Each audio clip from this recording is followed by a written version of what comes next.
Guys, আমি এখানে ঘরে বসে আছি। আর আমাদের ঘরের মানে জানালার পাশ থেকে বাইরের পরিবেশটা একবার দেখো।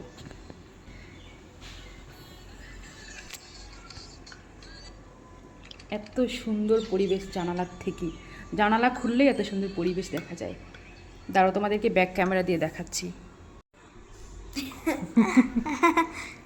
যে দেখো, এখান থেকে জানালা খুললেই একদম এত সুন্দর পরিবেশ। আর এখানে মানে কি নেই হাতের কাছে, সব কিছু আছে।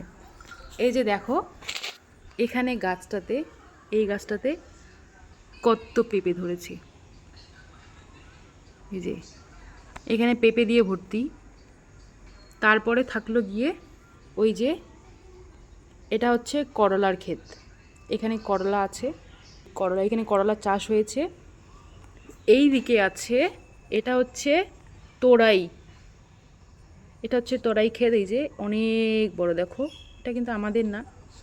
এখানে হচ্ছে পান গাছ, এই পান গাছগুলো আমাদের। দেখো পান গাছে কত পান ধরেছে, এখানে পান দিয়ে ভর্তি। আর এখানে হচ্ছে পেঁপে। এদিকে আরও অনেক সবজির চাষ হয়। আমাদের এখানটাতে সবজির কোনো অভাব নেই। এখানে হচ্ছে একটা পেয়ারা গাছ। এটা হচ্ছে আমার বাবা বাড়ি। এখানে আসলে এই যে দেখো, পরিবেশটা দেখেই মন ভরে যায়। জানালা দিয়ে, জানালা খুললেই মনটা একদম ভালো হয়ে যায়। এখানে কোনো ফ্যানের প্রয়োজন হয় না, এত সুন্দর ঠান্ডা, জানলা দিয়ে এত সুন্দর ঠান্ডা আসে।